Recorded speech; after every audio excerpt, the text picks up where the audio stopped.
Hello everyone, welcome to study Chakra. तो students, अब हम लोग बात करेंगे यहाँ पे इस वीडियो से हीट के बारे में। अब तक हम लोग टेम्परेचर के बारे में पढ़ रहे थे, टेम्परेचर को कैसे मेजर करना है, इन सारी बातों के बारे में हमने पढ़ा। अब हम बात करेंगे और डिस्कस करेंगे हीट के बारे में, जिसमें इस वीडियो में डिस्कशन होगा स्पेसिफिक हीट कैपेसिटी क्या होता है। देखो, अगर मान लो आपके पास दो ऑब्जेक्ट हैं, मान लो 1 किलो का ऑब्जेक्ट है यहाँ पे और ये पत्थर है, आपका स्टोन है। वहीं आपने क्या किया, 1 किलो का आयन ले लिया, मतलब लोहा ले लिया, ठीक है, आयन। मान लो आपने दोनों को हीट किया सेम बर्नर पे, सेम तरीके से हीट किया, दोनों को 1 मिनट तक हीट किया आपने। इन शॉर्ट, आपने दोनों को same amount of energy the, same amount of heat दिया। अब मुझे एक बात बताओ, 1 मिनट या फिर 2 मिनट पकड़ लो यार, 5 मिनट पकड़ लो, चलो 5 मिनट तक हीट किया। तो मुझे एक बात बताओ कि 5 मिनट के बाद अगर तुम दोनों को छुओगे तो क्या दोनों का टेम्परेचर सेम होगा? नहीं, बिल्कुल नहीं। आपका जो आयन है ये ज़्यादा गर्म हो जाएगा और पत्थर उतना गर्म नहीं होगा, जबकि आपने दोनों को सेम अमाउंट ऑफ हीट दिया है। इसका मतलब ये कि आप अलग अलग ऑब्जेक्ट को अगर सेम हीट भी देते हो तो ये ज़रूरी नहीं है कि सबका टेम्परेचर एक जैसा इंक्रीज होगा। आपने इन दोनों को एक amount, same amount of heat तो दिया, लेकिन दोनों का टेम्परेचर एक जैसा इंक्रीज नहीं हुआ। आयन का टेम्परेचर ज़्यादा इंक्रीज हुआ है और स्टोन का कम हुआ है। ये आपको ज़्यादा गर्म नज़र आएगा और ये कम गर्म नज़र आएगा। इसका मतलब ये कि लोहे को गर्म करोगे तो वो जल्दी गर्म हो जाएगा, पत्थर को गर्म करोगे तो वो जल्दी गर्म नहीं होगा। तो हम यहाँ पे ये बोल सकते हैं कि आयन का स्पेसिफिक हीट कैपेसिटी काफ़ी कम है। स्पेसिफिक हीट कैपेसिटी आपको ये आइडिया देता है कि ऑब्जेक्ट को गर्म करने के लिए या उसका टेम्परेचर बढ़ाने के लिए आपको कितना हीट देना पड़ेगा। आयन का टेम्परेचर अगर बढ़ाना है तो आपको ज़्यादा हीट नहीं देना पड़ेगा, आयन जल्दी गर्म हो जाता है, तो इसकी स्पेसिफिक हीट कैपेसिटी कम होगी। स्टोन की स्पेसिफिक हीट कैपेसिटी बहुत ज़्यादा है, तो आपको ज़्यादा हीट देना पड़ेगा अगर आपको इसका टेम्परेचर बढ़ाना है तो। समझ गए? तो स्पेसिफिक हीट कैपेसिटी आयन का कम होगा, मतलब कम हीट देना है गर्म करने के लिए, इसका ज़्यादा होगा। और इसीलिए आप देखोगे तो आपके घर में जो बर्तन होता है वो आप बर्तन पत्थर से नहीं बनाते हो, क्योंकि पत्थर से बनाओगे तो काफ़ी टाइम बीत जाएगा खाना बनाते बनाते। स्पेसिफिक हीट कैपेसिटी इसका काफ़ी ज़्यादा है, अब बहुत हीट देने पर भी जल्दी गर्म नहीं होगा। तो हम जनरली जो मेटल्स है या फिर ऐसे ऑब्जेक्ट्स का बर्तन बनाते हैं जिसका स्पेसिफिक हीट कैपेसिटी कम हो, ताकि हीट देने पर वो जल्दी गर्म हो जाए। अब ये स्पेसिफिक हीट कैपेसिटी जो है उसको हम डिफाइन कैसे करें? देखो, बॉडी को गर्म करने के लिए आप कितना हीट उसको देना चाहते हो, वो बेसिकली किन चीज़ों पे डिपेंड करेगा। देखो, यहाँ पे आपको दो चीज़ों पे ये डिपेंड करता है बॉडी का टेम्परेचर बढ़ाने के लिए। एक तो हीट और दूसरा उसकी क्वांटिटी। मतलब मान लो मुझे इस बॉडी का टेम्परेचर 10 डिग्री सेल्सियस से बढ़ाना है और इसका भी टेम्परेचर 10 डिग्री सेल्सियस से बढ़ाना है, तो सिर्फ हीट पे डिपेंड नहीं करेगा, बल्कि कितना क्वांटिटी आपने लिया इस पे भी डिपेंड करेगा।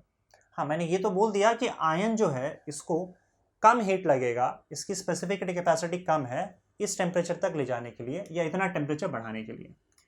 पर यहाँ पे क्वांटिटी भी मैटर करता है। अब ध्यान से देखो कि मैंने दोनों का क्वांटिटी सेम ले रखा है। अब मान लो इसका क्वांटिटी मैंने इतना सारा ले लिया आयन का, पूरा आधा घर भर दिया आयन से, और 1000, 2000, 10,000 किलो ले लिया मैंने, और ये पत्थर जो है 10 ग्राम का पत्थर लिया हुआ है। तो आपको लग रहा है कि ऐसे केस में इसमें कम हीट लगेगा और इसमें ज़्यादा हीट लगेगा? 10 डिग्री टेम्परेचर अगर बढ़ाना है तो इसको आप थोड़ा सा हीट करोगे तो 10 डिग्री सेल्सियस से इसका टेम्परेचर बढ़ेगा। पर इतना ह्यूज अमाउंट ऑफ आयन, अगर इसका टेम्परेचर अगर आपको बढ़ाना है 10 डिग्री सेल्सियस पे, तो आपको ट्रमेंडस, ज़बरदस्त अमाउंट ऑफ हीट देना पड़ेगा, एनर्जी देना पड़ेगा। तो एक्चुअली में क्वांटिटी पे भी डिपेंड करता है। तो अगर आपको कंपेयर करना है कि भाई टेम्परेचर बढ़ाने के लिए किसको कम हीट लग रहा है और किसको ज़्यादा हीट लग रहा है, तो आपको दो चीज़ों को फिक्स करना होगा। एक तो भाई आपके टेम्परेचर को, मतलब अगर आप चाहते हो कि भाई कितना हीट लग रहा है ये पता करने के लिए, तो एक तो आपको टेम्परेचर दोनों का फिक्स करना होगा कि कितना टेम्परेचर इंक्रीज करना है, दूसरा दोनों का मास फिक्स करना होगा, तब आप कंपेयर कर सकते हो। इवन टेम्परेचर कितना चेंज कर रहे हो इस पर भी डिपेंड करेगा कि आप इसको कितना हीट दोगे। मान लो आप इसका टेम्परेचर जो है आपको 1000 डिग्री सेल्सियस से बढ़ाना है और आपको इसका सिर्फ 10 डिग्री सेल्सियस से बढ़ाना है, तो ऐसा थोड़ी ना कि आयन है तो कम हीट लगेगा, आप टेम्परेचर भी तो ज़्यादा बढ़ा रहे हो, तो यहाँ पे भी गड़बड़ हो जाएगा। तो आपका स्पेसिफिक हीट कैपेसिटी आपको कैलकुलेट करना है तो मास और टेम्परेचर दोनों फिक्स करना होगा। तो हमने क्या किया, हमने फिक्स कर दिया दोनों। हमने बोला कि जब भी दो चीज़ों का आपको ये कंपैरिजन करना है कि टेम्परेचर बढ़ाने के लिए कितना हीट लिया जाता है, तो आप दोनों का temperature in the sense change in temperature, यहाँ पे मैं लिख देता हूँ, it is change in temperature, दोनों का कितना टेम्परेचर चेंज करना है पहले वो फिक्स कर दो, और दोनों की क्वांटिटी मतलब मास भी फिक्स करो। तो हमने क्या किया, हमने बोला ऑब्जेक्ट का मास हमेशा 1 kg लेना है और ऑब्जेक्ट का टेम्परेचर चेंज जो करोगे वो 1 डिग्री सेल्सियस से ही करना। अब कंपेयर करो, तो मान लो इसका टेम्परेचर भी आप 1 डिग्री सेल्सियस से चेंज कर रहे हो, इसका मास भी 1 kg, इसका मास भी 1 kg। अब आप हीट सप्लाई करो, मतलब ये स्टोन 1 kg सब्सटेंस को अगर मुझे 1 डिग्री सेल्सियस से उसका टेम्परेचर बढ़ाना है तो मुझे कितना हीट देना पड़ेगा वो कैलकुलेट कर लो। मान लो Q1 मिला, आयन का अगर 1 kg लिया है मैंने और इसका भी टेम्परेचर 1 डिग्री सेल्सियस से ही बढ़ाना है, तो देखो आपको इसमें कितना हीट लग रहा है, मान लो Q2 लगेगा। अब आप देखोगे तो Q1 जो है वो Q2 से काफ़ी बड़ा होगा क्योंकि इसकी स्पेसिफिक हीट कैपेसिटी कम है, मतलब इसको इतने टेम्परेचर से अगर बढ़ाना है तो ज़्यादा हीट देना पड़ेगा पत्थर को। Q1 will be greater than Q2, समझे कि नहीं। तो जो हीट लग रहा है फिलहाल 1 kg 1 डिग्री सेल्सियस से बढ़ाने के लिए जो भी अमाउंट ऑफ हीट लग रहा है, इसी को हम क्या बोल देते हैं, स्पेसिफिक हीट कैपेसिटी, समझे। तो जो भी इसका वैल्यू आया है Q1 और इसका वैल्यू आया है Q2, इसको हम क्या बोलेंगे, स्पेसिफिक हीट कैपेसिटी। अगर हम हीट कैलकुलेट कर रहे हैं 1 kg और 1 डिग्री सेल्सियस से बढ़ाने के लिए, तो वो जो अमाउंट ऑफ हीट हमने दिया है वो हीट ही आपका स्पेसिफिक हीट कैपेसिटी हो जाएगा। तो स्टोन का स्पेसिफिक हीट कैपेसिटी आयन के कंपैरिजन में ज़्यादा होता है, इसलिए वो जल्दी गर्म नहीं होता। तो अगर मुझे किसी सब्सटेंस का स्पेसिफिक हीट कैपेसिटी कैलकुलेट करना है तो मैं क्या करूँगा, तो उसका एक फॉर्मूला आपके सामने आ जाएगा। ये फॉर्मूला आया कैसे, देखो डेफिनेशन क्या है स्पेसिफिक हीट कैपेसिटी का, amount of heat required to raise the temperature by 1 degree Celsius of 1 kg substance, या फिर amount of heat required to raise the temperature of 1 kg of substance by 1 degree Celsius. इसको आप 1 kelvin भी बोल सकते हो क्योंकि चेंज इन टेम्परेचर जो होता है वो सेल्सियस और केल्विन स्केल में सेम होता है। अगर आप 5 डिग्री से बढ़ा रहे हो इसका मतलब आप 5 केल्विन से बढ़ा रहे हो, 1 डिग्री से बढ़ा रहा हूं मतलब 1 केल्विन से बढ़ा रहा हूं। तो यहाँ पे 1 kg सब्सटेंस का टेम्परेचर अगर आपको 1 डिग्री सेल्सियस से बढ़ाना है तो जो भी अमाउंट ऑफ हीट आप दे रहे हो वही स्पेसिफिक हीट कैपेसिटी हो जाएगा। तो अब यहाँ पे हम फॉर्मूला कैसे बनाएं, मान लो मेरे पास जो है वो 1 kg सब्सटेंस है ही नहीं, मेरे पास 3 kg सब्सटेंस है और मैं इसका टेम्परेचर जो है वो 4 डिग्री सेल्सियस से बढ़ा दे रहा हूँ। तब मैं क्या करूँ, अब देखो मान लो इस बॉडी का टेम्परेचर आपने 4 डिग्री सेल्सियस से बढ़ाया और ये 3 kg का सब्सटेंस है, जो भी अमाउंट ऑफ हीट आपको लग रहा है वो मान लेते हैं आपको लग रहा है इसका 75 डिग्री सेल्सियस, चलो या 70 डिग्री सेल्सियस, आपको 70 डिग्री सेल्सियस का हीट देना पड़ रहा है, सॉरी 70 जूल ऑफ एनर्जी देना पड़ रहा है इसको, 70 जूल ऑफ हीट देना पड़ रहा है उसको, जिसके 3 kg सब्सटेंस का 4 डिग्री सेल्सियस से टेम्परेचर बढ़ गया, ठीक है। तो आपको कितना हीट लगा बताओ, 70 जूल लगा, पर 70 जूल जो है वो 3 kg के लिए लगा है ना कि 1 kg के लिए।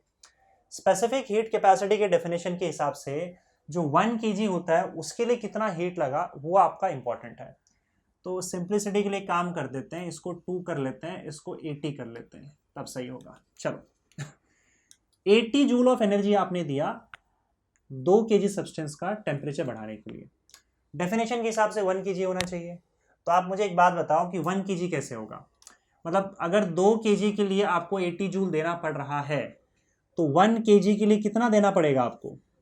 जाहिर सी बात है 40 देना पड़ेगा, 40 जूल। तो 1 kg सब्सटेंस के लिए आपको देना पड़ेगा 40 जूल। यहाँ पे लिख देता हूँ मैं, थोड़ा सा समझना है इस चीज़ को।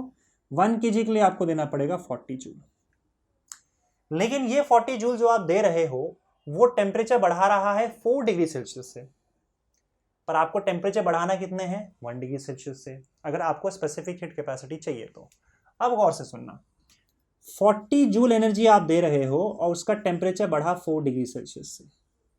तो अगर मुझे सिर्फ 1 डिग्री सेल्सियस से ही टेम्परेचर बढ़ाना है तो मुझे कितना एनर्जी देना पड़ेगा बताओ? 10 जूल ही देना पड़ेगा ना। 10 जूल 1 डिग्री सेल्सियस के लिए, तो 4 डिग्री सेल्सियस के लिए 40 जूल। तो इसका मतलब मेरा स्पेसिफिक हीट कैपेसिटी जो है वो 10 है। अब इतना लंबा चौड़ा कंफ्यूजन गड़बड़ हो रहा है ना, तो मैं देखो आपको शॉर्टकट बताता हूँ। आप करो क्या, देखो 10 कैसे आ जाएगा। तो हम बोल सकते हैं इसका स्पेसिफिक हीट कैपेसिटी 10 है। मतलब अगर आप इसको 10 जूल हीट दोगे तो इसका टेम्परेचर 1 डिग्री सेल्सियस से बढ़ जाएगा, अगर ये 1 kg का सब्सटेंस होगा तो। लेकिन हमारे पास 1 kg नहीं था, हमारे पास 2 kg था और टेम्परेचर चेंज 4 डिग्री सेल्सियस था। तो ये 10 नंबर देखो और एक बड़े आसान तरीके से आ सकता है। आपने जो भी हीट दिया है उसको टेम्परेचर चेंज और मास से डिवाइड कर दो।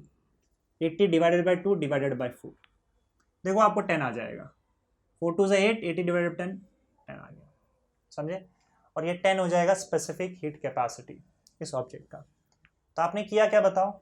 जो भी अमाउंट ऑफ हीट आपको लग रहा है ट्रांसफर हुआ है उसको मास और टेम्परेचर चेंज से डिवाइड कर दो, तो अपने आप आपको स्पेसिफिक हीट कैपेसिटी मिल जाएगा।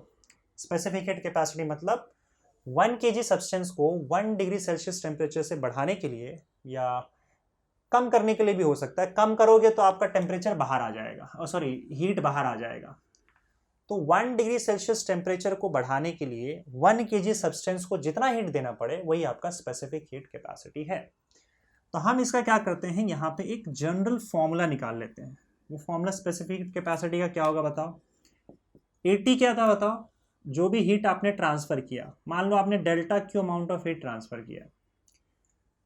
2 kg क्या था? ऑब्जेक्ट का मास, तो 2 की जगह पे मास आ जाएगा। और 4 क्या है? टेम्परेचर चेंज, तो डेल्टा टी।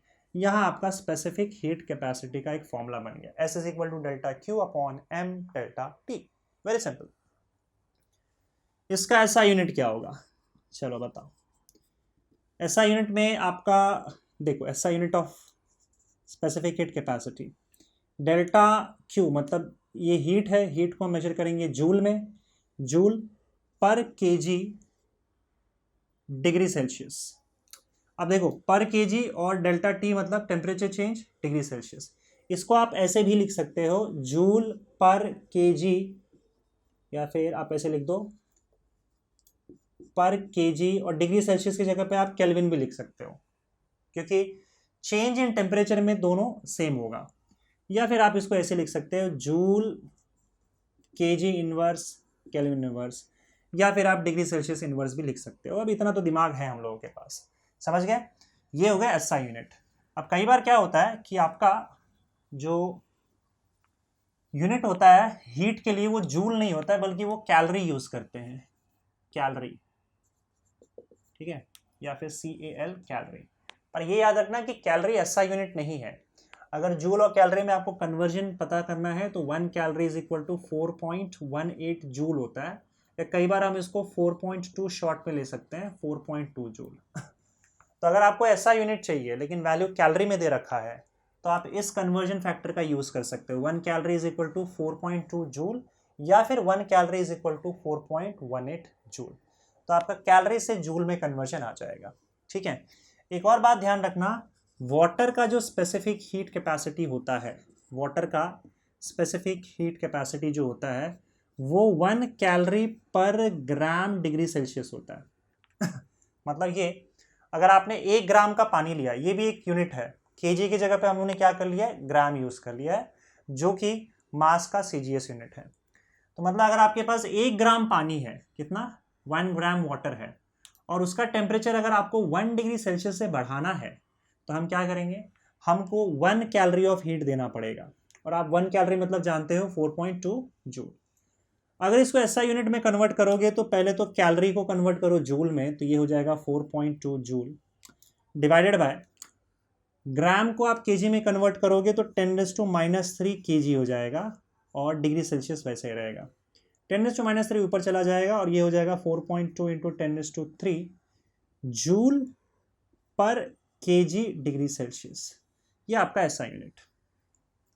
इसका मतलब ये है कि अगर 1 किलो पानी है आपके पास और उसका टेम्परेचर 1 डिग्री सेल्सियस से बढ़ाना है तो आपको 4.2 into 10⁻³ joule of heat provide करना पड़ेगा। समझ गए? चलिए आगे बढ़ते हैं। अब यहाँ पे एक और चीज़ मैं आपको बता दूं कि कई बार बुक में ना कुछ इस तरह से डिफाइन किया रहता है कि किसी भी सब्सटेंस का टेम्परेचर अगर आपको 1 डिग्री सेल्सियस से बढ़ाना है, 1 kg अमाउंट उसका है, तो वो बोलते हैं कि 14.5 से लेकर 15.5 डिग्री सेल्सियस इतना टेम्परेचर बढ़ाने के लिए जो भी हीट लगेगा 1 kg सब्सटेंस के लिए, उसको हम स्पेसिफिक हीट कैपेसिटी बोलेंगे। कई बार इस बुक्स में लिखा रहता है। अब उसका एक रीज़न है, हम अलग अलग टेम्परेचर पे बेसिकली क्या होता है ना, कई बार अलग अलग हीट देना पड़ता है ऑब्जेक्ट को। जैसे मान लो आपका ऑब्जेक्ट ऑलरेडी 10 डिग्री सेल्सियस पे है, तो 10 से 11 डिग्री सेल्सियस तक ले जाने के लिए हो सकता है उसको अलग अमाउंट ऑफ हीट लगे। 20 डिग्री सेल्सियस से 21 डिग्री सेल्सियस तक ले जाने के लिए अलग अमाउंट लगे, पॉसिबिलिटी है। तो हमने क्या किया, एक स्टैंडर्ड वैल्यू फिक्स कर लिया। हमको बढ़ाना तो 1 डिग्री सेल्सियस से ही है, तो हमने क्या फिक्स कर लिया कि उसका टेम्परेचर 14.5 डिग्री सेल्सियस से लेकर 15.5 डिग्री सेल्सियस तक अगर बढ़ाना हो 1 kg सब्सटेंस का, तो जो भी हीट लगेगा उसको हम स्पेसिफिक हीट कैपेसिटी बोलते हैं। तो इन दोनों में कुछ फर्क नहीं है, हमने बस स्पेसिफाई कर दिया यहाँ पे कि आपका टेम्परेचर 14.5 से 15.5 तक बढ़ाना है। मतलब बढ़ाना तो 1 डिग्री सेल्सियस से ही है, पर हमने ये भी फिक्स कर दिया कि किस टेम्परेचर से किस टेम्परेचर तक जाना है। बाकी कॉन्सेप्ट वही है। ओके, चलिए अब यहाँ पे देखो कि अगर आप सपोज करो हीट ट्रांसफर का फॉर्मूला निकालना चाहते हो, तो यहाँ से आपका डेल्टा क्यू का फॉर्मूला निकल जाएगा। जैसे किसी का स्पेसिफिक हीट कैपेसिटी आपको पता है और आपने क्या बोला कि अगर मुझे ये 10 किलो ऑब्जेक्ट है, मान लो यहाँ पे इसको मैं हटा देता हूँ, यहाँ पे 10 किलो का मेरे पास ऑब्जेक्ट है और इसकी स्पेसिफिक हीट कैपेसिटी मतलब एस मुझे पता है। तो मुझे भी पता ये करना है कि इसका टेम्परेचर अगर मैं 10 डिग्री सेल्सियस से बढ़ाना चाहता हूँ तो मुझे कितना हीट देना पड़ेगा।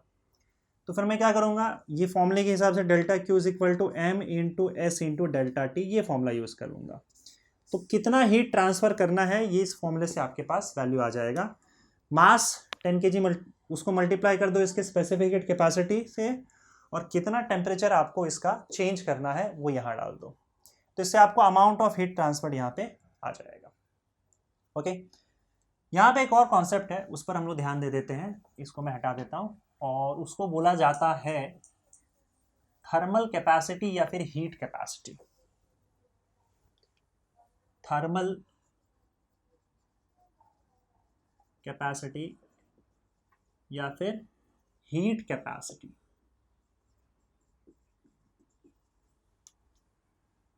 थर्मल कैपेसिटी का फॉर्मूला देखो क्या है, इसको हीट कैपेसिटी भी बोलते हैं।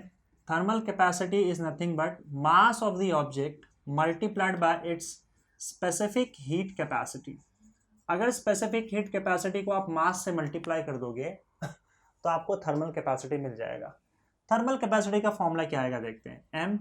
स्पेसिफिक हीट कैपेसिटी का फॉर्मूला हम लोग जानते हैं, S is equal to delta Q upon M delta T. तो एम और एम कैंसिल हो जाएगा और आपके पास वैल्यू आ जाएगा delta Q by delta T. तो बस यहाँ पे आपका थर्मल कैपेसिटी में एम मिसिंग है।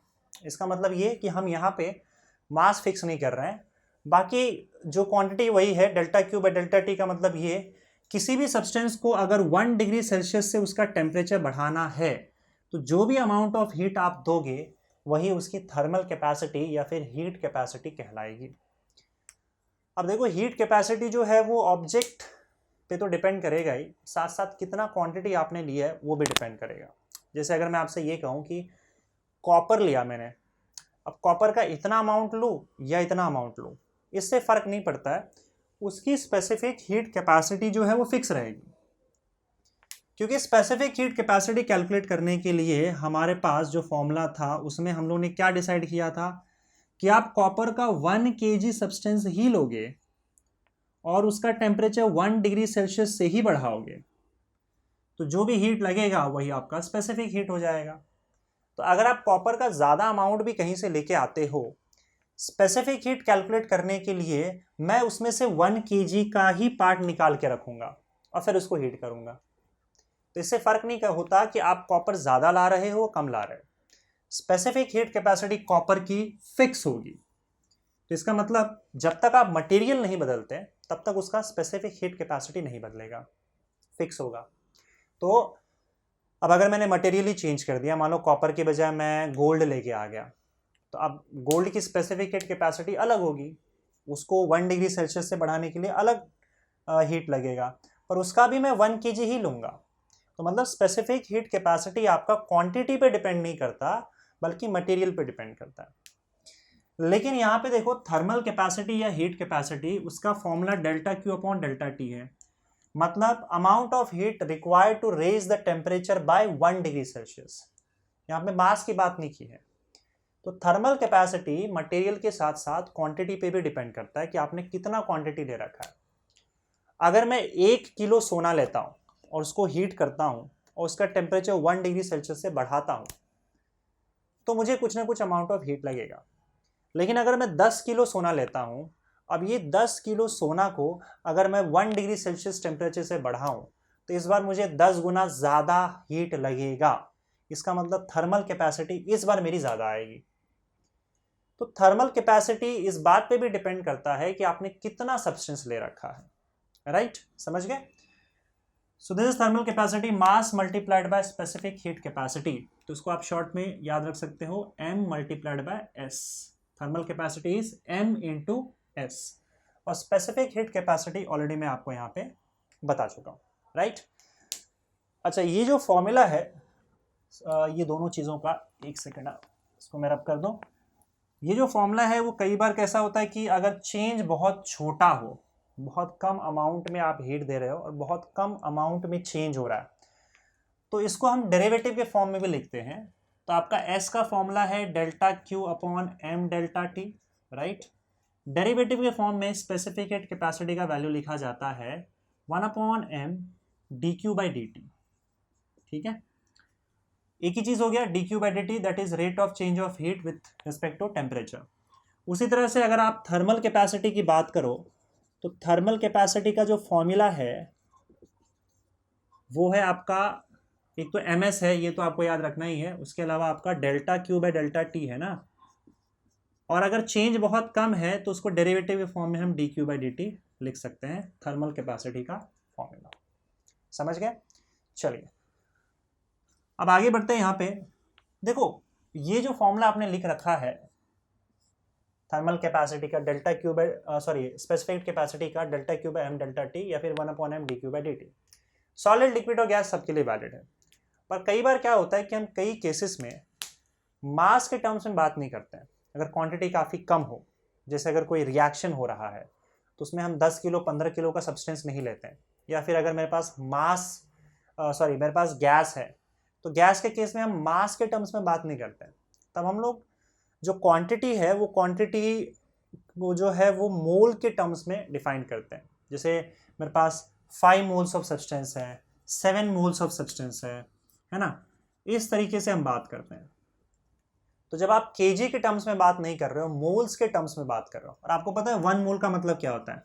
अगर आपके पास 1 मोल सब्सटेंस है इसका मतलब 6.022 इंटू 10⁻23 नंबर ऑफ सब्सटेंस है। तो ये नंबर, अगर इतना नंबर आपके पास है तो मैं बोलूंगा आपके पास 1 मोल सब्सटेंस है। इसका डबल है तो 2 मोल्स। तो जनरली गैसेस के केस में या फिर बहुत से दूसरे केसेस में, इवन लिक्विड्स और सॉलिड्स में भी, हम क्या करते हैं कि सब्सटेंस को केजी के बजाय नंबर ऑफ मोल्स के टर्म्स में मेजर करते हैं। तो जब आपका नंबर ऑफ मोल्स यहाँ पे आ रहा है तो हम स्पेसिफिक हीट कैपेसिटी को एक और तरीके से डिफाइन करते हैं। फिलहाल ये जो स्पेसिफिक हीट कैपेसिटी है इसको बोला जाता है principal specific heat capacity. Principal, I hope दिख रहा है आपको, हाँ, principal specific heat capacity S। ये जो फॉर्मूला आपके पास है वो क्या है? प्रिंसिपल स्पेसिफिक हीट कैपेसिटी का फॉर्मूला, जहां पे हम 1 kg सब्सटेंस लेते हैं और उसका टेम्परेचर 1 डिग्री सेल्सियस से बढ़ा देते हैं। अगर नंबर ऑफ मोल्स आप कंसिडर कर रहे हो तो उस केस में स्पेसिफिक हीट कैपेसिटी को बोला जाता है molar specific heat capacity, molar specific heat capacity, और इसको हम C से रिप्रेजेंट करते हैं। तो अब बताओ C का फॉर्मूला क्या आ जाएगा?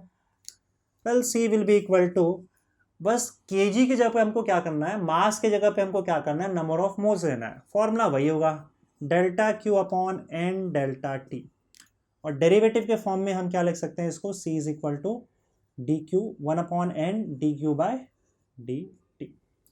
तो बस यहाँ पे नंबर ऑफ मोल्स आ गया। ओके, और इसको डिफाइन कैसे करेंगे?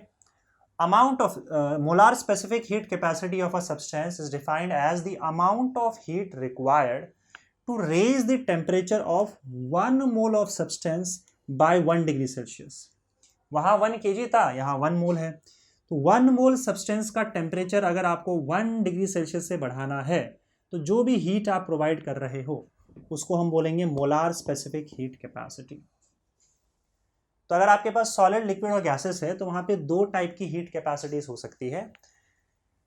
एक तो मोलार स्पेसिफिक हीट कैपेसिटी, जहां पे हम नंबर ऑफ मोल्स कंसिडर करते हैं। दूसरा प्रिंसिपल स्पेसिफिक हीट कैपेसिटी, जहां पे हम मास कंसिडर करते हैं।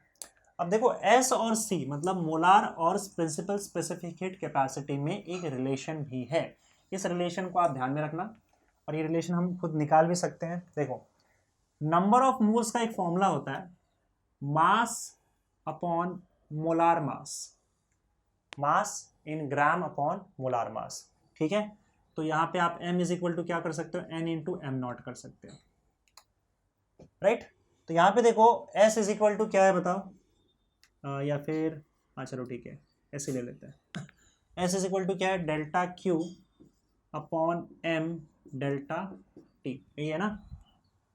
m की जगह पे ये वैल्यू डाल दो, n इंटू एम नॉट, तो s will be equal to delta Q upon n m not delta T। Okay, अब देखो यहाँ पे 1 बाय एम नॉट जो है वो साइड में ले लो, और अंदर बचेगा delta Q upon n delta T। No, delta Q upon n delta T क्या है बताओ, यहाँ पे C हो गया, तो s is equal to 1 upon M not into C, या फिर आप लिख सकते हो यहाँ पे C is equal to M not into S। यहाँ पे ये क्या है, एम नॉट क्या है, मोलार मास है, सब्सटेंस का मोलार मास। तो इन दोनों के बीच में रिलेशन है principal specific heat capacity and molar specific heat capacity के बीच में C is equal to M not into S। ये आपको ध्यान में रखना है, ठीक है। एक डिस्कशन और है यहाँ पे, देखो ये सारे फॉर्मूले तो चलो हम इस तरीके से ही लिक्विड के लिए, सॉलिड के लिए यूज कर सकते हैं, पर गैस में एक्चुअली में एक प्रॉब्लम आ जाता है, और वो प्रॉब्लम इसलिए आता है क्योंकि देखो सॉलिड्स और लिक्विड्स का जो वॉल्यूम होता है और प्रेशर जनरली वो फिक्स होता है। जैसे आपने अगर सॉलिड लिया और लिक्विड लिया, उसको अगर आप हीट कर रहे हो तो उसका प्रेशर जो है, प्रेशर और वॉल्यूम वो जनरली फिक्स होता है, और उसका टेम्परेचर बढ़ने लग जाता है। तो आप बस ये देखते हो कि कितना टेम्परेचर बढ़ा है, उस हिसाब से आप मोलार स्पेसिफिक हीट कैपेसिटी या फिर प्रिंसिपल स्पेसिफिक हीट कैपेसिटी आप कैलकुलेट कर सकते हो। लेकिन अगर सपोज करो मैं बात करूं गैसेस की, तो गैसेस के केस में अगर आप टेम्परेचर इंक्रीज करते हो तो गैस का वॉल्यूम और प्रेशर फिक्स नहीं होता। आपके टेम्परेचर चेंज करने पर, आपने थोड़ा सा भी टेम्परेचर अगर चेंज किया तो गैस का वॉल्यूम और प्रेशर दोनों चेंज हो जाता है, और इसके वजह से होता है एक गड़बड़। देखो गैस के केस में देखते हैं क्या प्रॉब्लम होता है। मान लेते हैं यहाँ पे एक सिलेंडर है, और सिलेंडर में आपका एक पिस्टन लगा हुआ है इस तरीके से, और इसके अंदर आपने कोई गैस का कुछ अमाउंट ऑफ गैस, 1 मोल 2 मोल या जो भी हो यहाँ पे भर रखा है, राइट। अब आप क्या कर रहे हो, यहाँ पे स्पेसिफिक हीट कैपेसिटी निकाल रहे हो। मान लो हमने यहाँ पे 1 मोल गैस भर रखा है, 1 मोल गैस भर रखा है, या फिर 1 kg भर रखा है, ठीक है, और इसका टेम्परेचर आपको बढ़ाना है 1 डिग्री सेल्सियस से। तो जो भी अमाउंट ऑफ हीट आप यहाँ पे सप्लाई करोगे वो होगा उसका specific heat capacity. 1 degree Celsius 1 मोल सब्सटेंस अगर आपके पास है तो जो भी हीट आप सप्लाई कर रहे हो इसका 1 डिग्री सेल्सियस बढ़ाने के लिए वो उसका स्पेसिफिक हीट कैपेसिटी होगा। तो मैंने किसी को बोला कि बेटा एक काम कर, चलो इसका मुझे स्पेसिफिक हीट कैपेसिटी निकाल के बताओ। तो वो क्या करेगा बताओ, वो इसको हीट करना चालू करेगा और इसका टेम्परेचर 1 डिग्री सेल्सियस से बढ़ाने की कोशिश करेगा, 1 डिग्री सेल्सियस से, ठीक है।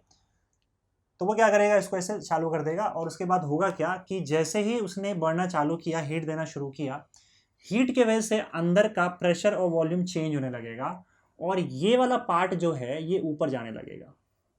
अगर वो इनफ स्लो हीटिंग करता है तो जैसे मान लो इसका जो कुछ भी टेम्परेचर हो, मुझे बढ़ाना इसका 1 डिग्री सेल्सियस से टेम्परेचर है, ये पिस्टन ऊपर उठता जाएगा, पिस्टन एक्सपैंड होता जाएगा, ऊपर चलता जाएगा। इसका प्रेशर जो है बढ़ेगा, उसके हिसाब से आपका प्रेशर और वॉल्यूम में जो भी चेंज आएगा उस हिसाब से इसका टेम्परेचर जो है वो जल्दी बढ़ेगा नहीं।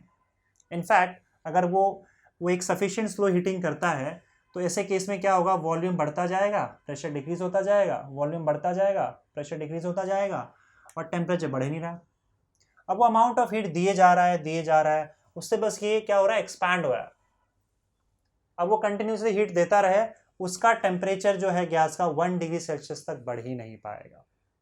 समझे कि नहीं? तो ये मुझे बोलेगा कि सर मैंने तो इनफाइनाइट अमाउंट ऑफ हीट दे के देख लिया, पर ये बस एक्सपैंड होता चला जा रहा है और मैं हीट दिए जा रहा हूँ, लेकिन इसका टेम्परेचर 1 डिग्री सेल्सियस से नहीं बढ़ रहा है।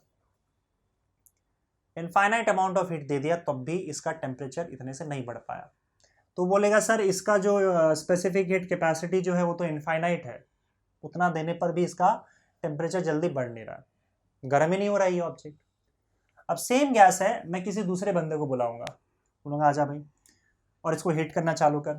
तो वो क्या करेगा बताओ?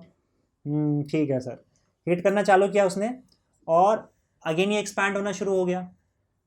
जो भी इसका इनिशियल पार्ट था उसको इनिशियल पार्ट पे लाया मैंने और एक्सपैंड होना शुरू हो गया। अब ये भी हीट दिए जा रहा है। जब इसने 10 जूल हीट दे दिया, कितना, 10 जूल हीट दिया या फिर समझ लो 8 जूल हीट दिया, 8 जूल हीट जब उसने दिया ये एक्सपैंड हुआ, जहां तक ये गया था वहां मैंने पिस्टन को आके पकड़ लिया, बोला अब हीट करो। अब जब मैंने पकड़ लिया तो कुछ टाइम के बाद क्या हुआ, जैसे और 2 जूल हीट देने के बाद जब 10 जूल हीट इसने दे दिया तब इसका टेम्परेचर 1 डिग्री सेल्सियस से बढ़ गया। तो मैं इससे पूछूंगा कितना हीट लगा तुझे, तो बोलेगा सर 10 जूल हीट लगा मुझे। तो इसका मतलब इसकी स्पेसिफिक हीट कैपेसिटी जो है वो 10 जूल पर मोल डिग्री सेल्सियस है, ठीक है। अच्छा यहाँ पे एक बात बताना मैं भूल गया था, इसका जो फॉर्मूला है delta Q by N delta T था ना, मोलार स्पेसिफिक हीट कैपेसिटी का। मोलार स्पेसिफिक हीट कैपेसिटी का अगर एसआई यूनिट लिखोगे तो एसआई यूनिट क्या हो जाएगा बताओ, जूल पर मोल आएगा, केजी नहीं आएगा इस बार, जूल पर मोल डिग्री सेल्सियस या फिर केल्विन, ठीक है। तो यहां पे मैंने डिग्री सेल्सियस यूज किया है। चलिए अब उसके बाद मैं तीसरे बंदे को बुलाऊंगा, यहाँ पे बोलूंगा तुम भी आ जाओ भाई। अब इसने भी हीट करना शुरू किया, अब उसको मैं हीट करने दे रहा हूँ, फिर से पिस्टन ऊपर जाने लगा, टेम्परेचर बढ़ ही नहीं रहा। तो ये उसके बाद काफ़ी टाइम तक यहाँ पे आने के बाद जब वो काफ़ी ऊपर चला गया तो वो ऑलरेडी 20 जूल एनर्जी दे चुका है, और उसके बाद जब वो 20 जूल एनर्जी दे के बहुत ऊपर तक पिस्टन चला गया, वहाँ पे मैंने पिस्टन को पकड़ के रोक लिया, बोला देखो अभी तक आपका टेम्परेचर तो बढ़ा नहीं, 20 जूल एनर्जी दे चुका है वो। अब उसके बाद फिर इसने हीट देना शुरू किया, जब मैंने इसको पिस्टन को यहाँ पे पकड़ लिया था 25 जूल एनर्जी जब इसने दिया तो इसका टेम्परेचर 1 डिग्री से बढ़ गया, रुक गया।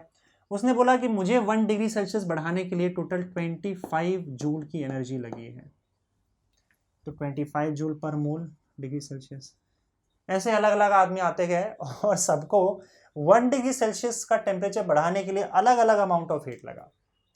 एक तो और मज़ेदार बात हो गई, एक बंदा आया बड़ा जोश में आया, बड़ा खतरनाक आदमी था, उसको मैंने बोला कि बता तू अब इसका स्पेसिफिक हीट कैपेसिटी कैलकुलेट करके बता।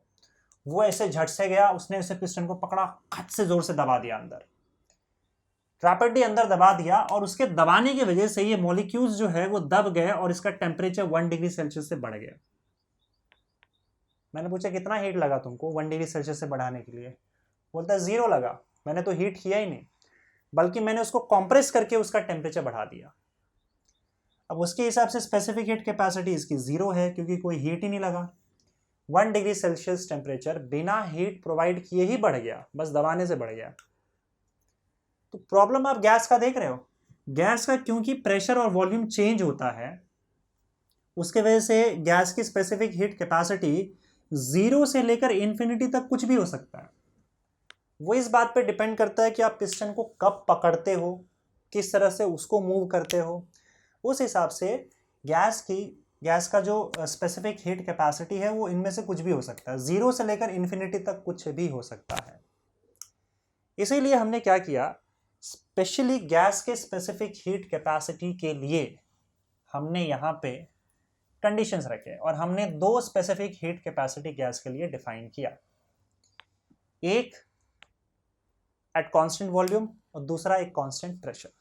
तो हमने यहाँ पे डिफाइन किया, यहाँ पे for gases we have 2 specific heat capacities. पहले specific heat capacity at constant volume, मतलब ये आप क्या करोगे, एक बार कि गैस है आपका, इसका वॉल्यूम चेंज मत होने दो, वॉल्यूम फिक्स करके रखो। वॉल्यूम फिक्स करने का मतलब है कि आपने पिस्टन को पकड़ रखा है और मूव नहीं होने दे रहे हो, और अब उसको हीट करो और देखो कितना हीट देने पर इसका 1 डिग्री से टेम्परेचर चेंज हो जाता है। ऐसे केस में हम इसको क्या बोलेंगे, specific heat capacity at constant volume. Okay, और अगर आपने 1 kg सब्सटेंस ले रखा है तो इसको हम लिखेंगे SV, that is equal to delta Q upon M delta T। Formula वही रहेगा, बस हमको करना क्या है, वॉल्यूम कांस्टेंट रखना है। इस केस में आपका वॉल्यूम कांस्टेंट होगा, तो वॉल्यूम कांस्टेंट है इसलिए हम यहाँ पे V लिख रहे हैं, और ये जो है वो प्रिंसिपल स्पेसिफिक हीट कैपेसिटी है, तो हम बोलेंगे इसको principal specific heat capacity of gas at constant volume. मतलब गैस का हमने वॉल्यूम फिक्स कर दिया और तब हमने इसका स्पेसिफिक हीट कैपेसिटी निकाला है। 1 kg सब्सटेंस लेके निकाला है, इसलिए इसको हम प्रिंसिपल स्पेसिफिक हीट कैपेसिटी बोलेंगे। आप इसका मोलार स्पेसिफिक हीट कैपेसिटी भी निकाल सकते हो, जिसमें हम CV लिखेंगे इसको, CV is equal to delta Q upon M delta T, और यहाँ पे आपका V जो है वो कांस्टेंट है।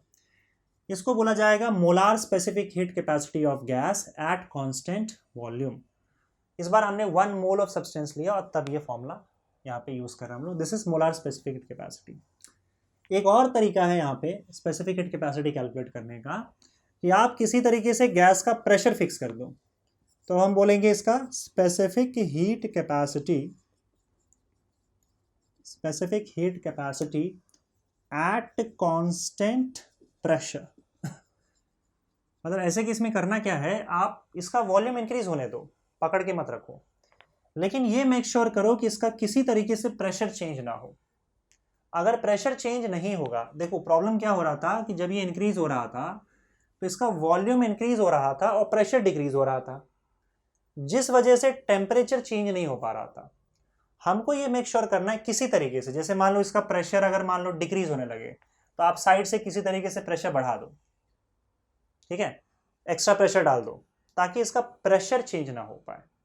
अगर आप इसका वॉल्यूम बढ़ा रहे हो और प्रेशर जो है वो फिक्स कर दिया आपने किसी तरीके से कांस्टेंट कर दिया, तब टेम्परेचर चेंज होगा। और जब 1 डिग्री सेल्सियस से टेम्परेचर चेंज हो जाए तो देखो आपने इसको कितना अमाउंट ऑफ हीट दिया है, वही उसकी specific heat capacity at constant pressure हो जाएगा। अगर आप 1 kg गैस ले रहे हो, गैस आपका जो मास है आप मास कंसिडर कर रहे हो, तब अगेन ये हो जाएगा S is equal to delta Q upon M delta T। और क्योंकि ये एट कांस्टेंट प्रेशर है तो इसको हम SP लिखते हैं और इसको बोलते हैं principal specific heat capacity at constant pressure. Okay, हाँ, अगर मान लो molar specific heat capacity at constant pressure चाहिए तो CP डिफाइन करते हैं हम लोग, NCP is equal to delta Q upon N delta T आ जाएगा, N डेल्टा T। समझ गए, राइट? तो ये जो है ये एट कांस्टेंट प्रेशर है, मतलब इस केस में आपका प्रेशर कांस्टेंट होता है। इसको डेरिवेटिव के फॉर्म में भी आप लिख सकते हो, अगर इसको लिखना है तो ये हो जाएगा SP is equal to DQ upon 1/m/dq/dt और सी वी क्या हो जाएगा बताओ, C V will be equal to 1 यार इसमें गड़बड़ कर दिया मैंने, ये m लिख दिया, यहाँ पे n आएगा, सॉरी, 1/n/dq/dt और यहाँ पे भी आपका एस पी का वैल्यू क्या हो जाएगा 1/m, वही सेम फॉर्मूला dq/dt और एस वी सी पी क्या हो जाएगा 1/n/dq/dt। बस आपका फॉर्मूला सेम है दोनों का, आपको ध्यान बस ये रखना है, ये क्या लिख दिया यार, एस वी, आपको ध्यान ये रखना है कि ये यहाँ पे वॉल्यूम कांस्टेंट होना चाहिए गैस का और यहाँ पे प्रेशर कांस्टेंट होना चाहिए गैस का।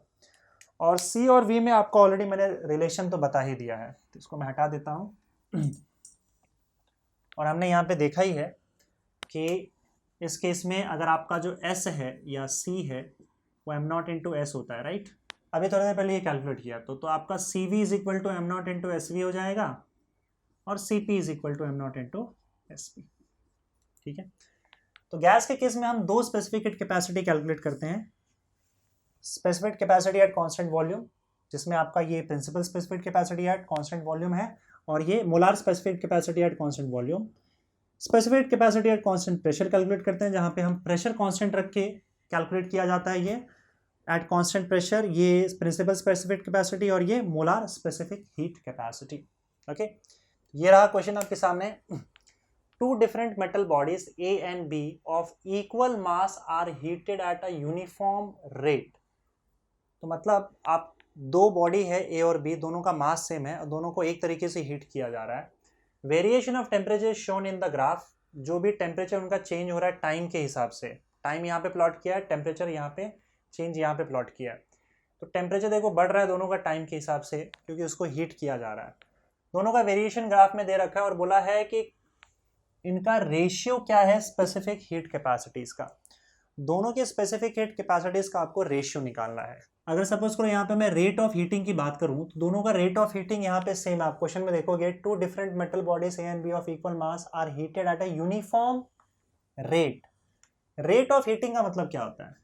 रेट ऑफ हीटिंग मतलब D Q by D T या फिर delta Q by delta T, मतलब आपने कितना अमाउंट ऑफ हीट दिया डिवाइडेड बाय कितना टाइम लगाया हीट देने में। तो आप हीट जो भी दिया है आपने उसको टाइम से डिवाइड कर दिया तो आपका रेट ऑफ हीटिंग आ जाएगा। तो अगर हम इस फॉर्मूले को लेके चले delta Q by delta T को, तो डेल्टा क्यू का वैल्यू क्या आएगा बताओ? हम लोगों को पता है डेल्टा क्यू का वैल्यू क्या आता है, अमाउंट ऑफ हीट ट्रांसफर हमने देखा था M into S into delta T, right. तो यहाँ पे हम लिख सकते हैं M into S into delta T upon delta T. यहाँ पे ये चेंज इन टेम्परेचर है और यहाँ पे ये टाइम है, याद रहे। तो delta Q by delta T का वैल्यू आपका आ जाएगा M into S into delta T by delta T, ठीक है। अब देखो दोनों का जो अमाउंट ऑफ या फिर जो रेट है हीटिंग का वो सेम है, यूनिफॉर्म रेट, दोनों को एक ही रेट से हीट किया जा रहा है। तो दोनों का delta Q by delta T same हो जाएगा। तो हम लिख सकते हैं delta Q by delta T for body A is equal to delta Q by delta T for body B. Delta का क्यू बाय डेल्टा टी का फॉर्मूला क्या आ गया, M into S into delta T by delta T for body A that is equal to M into S B delta T by delta T for body B. M और M दोनों तरफ से cancel out हो जाएगा, right. और हमको ratio चाहिए था delta S upon S A upon S B का ना। उससे पहले देखो यहाँ पे delta T upon delta T का क्या मतलब है। Delta T upon delta T अगर तुम ग्राफ से देखोगे तो change in temperature upon change in time, यही है ना। ये एक्चुअली में आपका हो जाएगा स्लोप। देखो स्लोप क्या होता है बताओ, delta Y by delta X होता है ना, variation in Y upon variation in X. आपने वाई पे क्या प्लॉट कर रखा है, टेम्परेचर प्लॉट कर रखा है, और एक्स एक्सिस पे आपने टाइम प्लॉट कर रखा है। तो वो delta Y by delta X का मतलब delta T upon delta T होता है, स्लोप होता है। तो एक काम करते हैं यहाँ पे हम लोग दोनों का delta T by delta T पहले कैलकुलेट कर लेते हैं। Delta T by delta T for body A, मतलब आपको स्लोप कैलकुलेट करना है। स्लोप के लिए आपको 2 पॉइंट चाहिए, तो हम एक काम करते हैं बॉडी ए के लिए देखते हैं। देखो मैं 0 से स्टार्ट करता हूँ, 0 से लेकर हम लोग इस पॉइंट तक जाते हैं। तो 0 से लेकर 3 तक अगर हमने चेंज किया है टाइम डेल्टा स्मॉल टी, तो 0 से 3 सेकंड तक अगर मैं गया हूँ तो यहाँ पे 0 से लेकर 120 सेकंड तक अगर आपको स्लोप कैलकुलेट करना आता है y2 minus y1 upon x2 minus x1 तो उससे आप जा सकते हो। पर मैं यहाँ पे सिंपल देख रहा हूँ, देखो अगर डेल्टा टी यहाँ पे 3 है जो कि हमारा x एक्सिस में स्मॉल डेल्टा टी, तो हमारा डेल्टा कैपिटल टी क्या हो जाएगा 120 हो जाएगा। Delta capital T is 120। ये मैं ए के लिए बात कर रहा हूँ, ठीक है। ए के लिए डेल्टा स्मॉल टी 3 है तो डेल्टा कैपिटल टी क्या हो जाएगा 120 हो जाएगा। तो यहाँ पे हम लिख सकते हैं 120 डिवाइडेड बाय 3, देख लो डेल्टा टी और ये कितना हो जाएगा 40 हो जाएगा।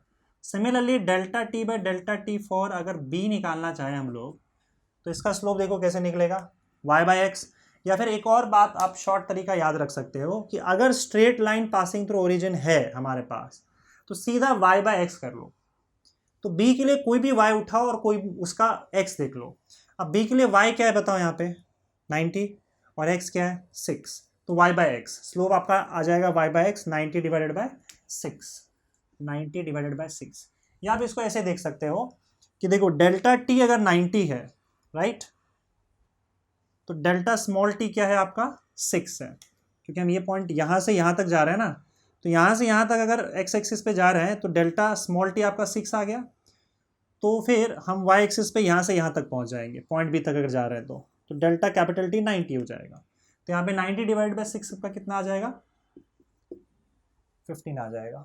हो गया, हम इन दोनों का वैल्यूज यहाँ पे सब्स्टिट्यूट कर दो। तो S A delta T by delta T of A is 40 into 40 is equal to S B into 15।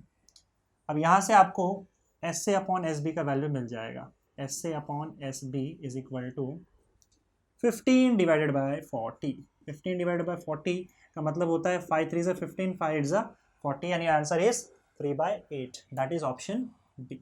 अगला क्वेश्चन देखो, the height of Victoria fall is 63 metre, what is the difference in temperature of water at the top and bottom of the fall given. यहाँ पे 1 calorie is equal to 4.2 joule, वो मैंने already आपको बताया हुआ है। Specific heat of water is 1 calorie per gram degree Celsius. Question में देखो क्या कह रहा है कि यहाँ पे एक फॉल है, फॉल यहाँ पे जैसे ये वाटर है और ये वाटर जो है वो नीचे गिर रहा है। नीचे गिरने के बाद यहाँ पे इसका जो टेम्परेचर है वो इंक्रीज हो जाता है। तो मान लो यहाँ पे टेम्परेचर कुछ रहा होगा, नीचे आते आते इसका टेम्परेचर चेंज हो जाता है। अब ये टेम्परेचर चेंज होने का क्या रीज़न है वो देखो। सी होता क्या है यहाँ पे कि जब ये ऊपर में होता है तो इसके पास होती है पोटेंशियल एनर्जी, और इसकी पोटेंशियल एनर्जी इस मोमेंट पे क्या होती है mgh, जो भी हाइट है इसका, और ये हाइट हमको दे रखा है 63 मीटर। इतनी पोटेंशियल एनर्जी इसके पास है पानी के पास। पानी जब नीचे गिरता है तो उसकी, क्योंकि उसकी हाइट कम हो रही है तो पोटेंशियल एनर्जी डिक्रीज होने लगता है। यही पोटेंशियल एनर्जी इसका फिर काइनेटिक एनर्जी में कन्वर्ट होता है, और यहाँ आते आते वो सारी काइनेटिक एनर्जी फिर हीट में कन्वर्ट हो जाता है। क्योंकि देखो अगर हम ये मान के चले कि यहाँ की पोटेंशियल एनर्जी 0 है तो यहाँ आते आते उसकी सारी पोटेंशियल एनर्जी खत्म, वो सब कन्वर्ट हो जाता है काइनेटिक एनर्जी में। तो यहाँ आने के बाद इसके पास सारी की सारी पोटेंशियल एनर्जी कन्वर्ट हो चुकी होती है काइनेटिक एनर्जी में। अब ये सारी काइनेटिक एनर्जी फाइनली हीट में कन्वर्ट हो जाता है, क्योंकि फाइनली नीचे गिरने के बाद पानी फिर रुक जाता है। अब नीचे गिरने के बाद पानी जब रुक जाएगा तो उसकी काइनेटिक एनर्जी 0 हो जाएगी, बिकॉज वेलोसिटी 0 है। तो ऐसे मोमेंट पे उसकी सारी एनर्जी हीट में कन्वर्ट हो जाती है, और हीट में कन्वर्ट हो जाती है तो इसका मतलब उसका पानी का टेम्परेचर इंक्रीज हो जाता है। तो मान लेते हैं हमने इस पानी का टेम्परेचर डेल्टा टी से इंक्रीज कर दिया, क्योंकि जो एनर्जी इसको मिली है वो हीट के फॉर्म में फाइनली मिल गई। तो इसकी सारी पोटेंशियल एनर्जी आप बोल सकते हो फाइनली हीट में चला गया। काइनेटिक एनर्जी में गया पहले, फिर वो हीट में चला गया। तो हम ये बोल सकते हैं जितना भी हीट इसके पास गया है वो सारा का सारा पोटेंशियल एनर्जी पहले था, और वही सारा पोटेंशियल एनर्जी हीट में कन्वर्ट हो गया। या फिर आप ऐसे लिख दो कि जो भी पोटेंशियल एनर्जी था वो फाइनली इसको हीट में चला गया, और इतना डेल्टा क्यू हीट ट्रांसफ़र हुआ है। दोनों का फॉर्मूला यूज़ कर लेते हैं। डेल्टा पोटेंशियल एनर्जी का फॉर्मूला हमारे पास mgh है, और हीट ट्रांसफ़र का formula again ms delta T, ये ऑलरेडी हम लोग को पता है स्पेसिफिक हीट कैपेसिटी के टर्म्स में। m और m यहाँ पे हो जाएगा कैंसिल। आपको ढूंढने क्या बोला है बताओ, what is the difference in temperature. Temperature difference ढूंढने बोला, इसका मतलब डेल्टा टी की बात कर रहा है वो delta T is equal to GH upon S हो जाएगा। G का वैल्यू 9.8 होता है, H का वैल्यू, हाइट दे रखा है 63 और upon specific heat capacity water का कितना दिया हुआ है 1 calorie per gram degree Celsius होता है। पर यहाँ पे हम लोग SI यूनिट यूज़ करेंगे और SI यूनिट के लिए 1 कैलोरी का कन्वर्जन 4.2 जूल होता है। तो 1 कैलोरी S का वैल्यू जो है 1 calorie per gram degree Celsius का मतलब ये है 4.2 जूल, और ग्राम को भी आपको केजी में कन्वर्ट करना होगा, केजी डिग्री सेल्सियस, क्योंकि SI यूनिट मास का ग्राम नहीं है केजी है। 10⁻³ ऊपर चला जाएगा और ये हो जाएगा आपका 4.2 इंटू 10⁻³ जूल पर केजी डिग्री सेल्सियस। ये हो गया SI यूनिट। तो आपका S का वैल्यू आपको ये यूज़ करना है। तो 4.2 इंटू 10⁻³ यहाँ पे कर दो, और अब ये कैलकुलेशन काफ़ी कॉम्प्लिकेटेड हो सकता है, लेकिन हमको देखो अगर आप वैल्यू देखोगे तो लगभग एक ही वैल्यू दिया हुआ है और इसमें बस डेसिमल का यहाँ वहाँ फ़र्क है। तो आप अप्रॉक्सीमेट वैल्यू भी निकालोगे तो चलेगा। तो हम एक काम करते हैं, इसको 10 मान लेते हैं अप्रॉक्सीमेटली और इसको 63 रहने दो। यहाँ पे इसको अप्रॉक्सीमेटली 4 मान लो और इंटू 10⁻³। तो यहाँ से आप देखोगे तो ये यहाँ पे 2 बच जाएगा, और 63 डिवाइडेड बाई 4 अगर आप कैलकुलेट करोगे तो 4 1 ज़ा 4 और 4 5 ज़ा 20 समथिंग, 4 5 ज़ा 20 और पॉइंट समथिंग आएगा मल्टीप्लाइड बाई 10⁻², और यू कैन सिंपली से 0.15 समथिंग समथिंग, राइट। तो यहाँ पे देखो अब ये नंबर आपको कहाँ नज़दीकी मिल रहा है, 0.1 आना चाहिए। 0.1 जो है आपका इस ऑप्शन में आ रहा है, तो ये आपका करेक्ट ऑप्शन है क्योंकि ये इसके करीब है। अगर आप एग्जैक्टली इसको सॉल्व कर लोगे तो फिर 0.147 है, पर टाइम कम होता है एग्जाम में, तो आप इस तरीके से आप अप्रॉक्सीमेट कर सकते हो। अप्रॉक्सीमेशन का जो केस है ना वो तभी आप लगाना जब आप ऑप्शन को अच्छी तरह से देख लो। यहाँ पे देखो ऑप्शन में सारे वैल्यू सेम दिए थे, बस हमको डेसिमल का पता लगाना था कि डेसिमल कहाँ आएगा। तो हमको पता है कि डेसिमल के बाद 1 यहाँ पे आएगा, 0.1 समथिंग आना चाहिए। आपका ऑप्शन ए आ गया यहाँ पे, right. Let's see the next question. ये क्वेश्चन आपका नीट में आया हुआ है।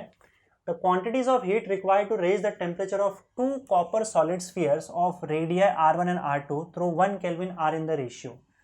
क्वांटिटीज ऑफ हीट रिक्वायर्ड, कितना हीट लगेगा उसका रेशियो निकालना है 2 कॉपर के स्फीयर्स के लिए, राइट। और इनका रेडियस अलग अलग है, तो यहाँ पे R1 बड़ा है R2 छोटा है। आप देख सकते हो दोनों का रेडियस का रेशियो दे रखा है। तो हमारे पास R1 अपॉन R2 का वैल्यू तो दे रखा है 1.5, 1.5 मतलब 3/2 होगा, और हमको quantities of heat required that is delta Q1 upon delta Q2 का रेशियो निकालना है। अब डेल्टा Q1 जो है हीट रिक्वायर्ड का फॉर्मूला आपको पता है M into S into delta T। यहाँ पे देखो पहले स्फीयर के लिए M1 यूज़ करेंगे और दूसरे स्फीयर के लिए M2 यूज़ करेंगे, क्योंकि अब कॉपर है। देखो स्पेसिफिक हीट कैपेसिटी मैंने बताया था कि वो मटेरियल पे डिपेंड करता है और किसी चीज़ पे नहीं। क्योंकि दोनों स्फीयर कॉपर का ही है, दोनों कॉपर का ही स्फीयर है, तो आपका दोनों का S तो सेम होगा, S और S कैंसिल हो जाएगा। दूसरी बात ये कि हम दोनों को सेम टेम्परेचर से रेज कर रहे हैं, दोनों में चेंज इन टेम्परेचर 1 केल्विन ही है, तो डेल्टा T भी दोनों के लिए सेम है। इसका मतलब M1 अपॉन M2 आ जाएगा, ठीक है। ये मान लो M1 है और ये M2 है। अब देखो दोनों का मास अलग अलग है, लेकिन हम लोग को मास नहीं दिया हुआ है, हम लोग को रेडियस देके रखा हुआ है। तो हम क्या करेंगे, मास को डेंसिटी के टर्म्स में लिखते हैं। देखो density is equal to mass upon volume होता है, तो mass is equal to density into volume हो जाएगा। So density into volume V1 upon density into volume V2। Again दोनों का डेंसिटी सेम है क्योंकि दोनों कॉपर ही है, कॉपर है दोनों, तो डेंसिटी सेम होगा, तो वॉल्यूम का रेशियो आ जाएगा। अब स्फीयर है तो स्फीयर का वॉल्यूम क्या होगा बताओ। स्फीयर का वॉल्यूम होता है 4/3 पाई R क्यूब, तो यहाँ पे पाई R1 क्यूब आ जाएगा divided by 4/3 pi R2 cube आ जाएगा, और फाइनली आपका ये भी कैंसिल आउट हो जाएगा, तो ये R1 अपॉन R2 बच गया। तो इसका मतलब ये कि delta Q1 upon delta Q2 का वैल्यू आ जाएगा R1 अपॉन R2 का whole cube, R1 upon R2 का होल क्यूब ना। R1 अपॉन R2 का रेशियो हमारे पास है 1.5 दैट इज 3/2, तो ये 3/2 का क्यूब आ जाएगा। 3 का क्यूब होता है 27, 2 का क्यूब होता है 8, तो 27/8 आपका आंसर है। ओके, एक क्वेश्चन और देख लेते हैं। यहाँ पे देखो ये भी नीट का ही क्वेश्चन है। थर्मल कैपेसिटी पूछा है। थर्मल कैपेसिटी या हीट कैपेसिटी का आपको फॉर्मूला बताया था M into S of 40 gram aluminium. तो बहुत सिंपल है, आपका थर्मल कैपेसिटी का आपके पास फॉर्मूला है, बस वही आप अप्लाई करना है। बस आपको यूनिट्स का ध्यान देना होगा। यहाँ पे थर्मल कैपेसिटी होता है M इंटू S। दो फॉर्मूला था इसका थर्मल कैपेसिटी का, M इंटू S या फिर delta Q by delta T। यहाँ पे इसका मास दे रखा है एल्यूमिनियम का और S दे रखा है स्पेसिफिक हीट कैपेसिटी, तो हम यही फॉर्मूला यूज़ करेंगे। मास दिया हुआ है 40 ग्राम और एस का वैल्यू 0.2 कैलोरी पर ग्राम केल्विन। तो यहाँ पे देखो एक काम करते हैं, आंसर जो है वो आपका एसआई यूनिट में दे रखा है, जूल के टर्म्स में दे रखा है, लेकिन यहाँ पे वैल्यूज हम लोग को कैलोरी में दिया हुआ है, यहाँ पे ग्राम में दिया हुआ है। तो एक काम करते हैं, पहले हम लोग ये वैल्यूज ले लेते हैं और ग्राम को हम लोग केजी में बाद में कन्वर्ट कर देंगे और कैलोरी वाला पार्ट जो है उसको जूल में कन्वर्ट कर देंगे। मतलब अभी फिलहाल सारे वैल्यूज सीजीएस में ही रहने देते हैं, फाइनल आंसर को हम क्या करेंगे, कैलोरीज में कन्वर्ट कर देंगे, सॉरी एसआई यूनिट में कन्वर्ट कर देंगे। तो मास आपका 40 ग्राम है, 40 ग्राम मल्टीप्लाइड बाय एस आपका जो है वो 0.2 है, तो ये हो जाएगा आपका 8। अब थर्मल कैपेसिटी का फॉर्मूला क्या हो, थर्मल कैपेसिटी का फॉर्मूला जो है m इंटू एस होता है या फिर delta Q by delta T. तो इसका जो यूनिट होता है एसआई यूनिट वो जूल पर केल्विन होगा, जूल पर केल्विन, और वो एसआई यूनिट लिख के दिया हुआ है। पर इसका सीजीएस यूनिट क्या होगा बताओ, सीजीएस यूनिट होगा अर्ग पर केल्विन, और यहाँ पे लेकिन हम लोग को जो हीट है वो दिया हुआ है कैलोरी में, हीट हम लोग को क्या दिया हुआ है, कैलोरी में दिया हुआ है ना, तो ये एक्चुअली कैलोरी पर केल्विन आ जाएगा, जो यूनिट आएगा इसका कैलोरी पर केल्विन आएगा। और यहाँ पे आपका ग्राम वैसे ही कट गया है, सिर्फ कैलोरी बचा हुआ है, कैलोरी को आप जूल में कन्वर्ट कर दो, तो 1 calorie is equal to 4.2 joule होता है। तो फिर 8 इंटू कैलोरी को जूल में कन्वर्ट करोगे तो 4.2 जूल पर केल्विन आ जाएगा, और यहाँ पे आ जाएगा आपका 8 2 16, 8 4 32 33, 33.6 जूल पर केल्विन, आपका ये आंसर है।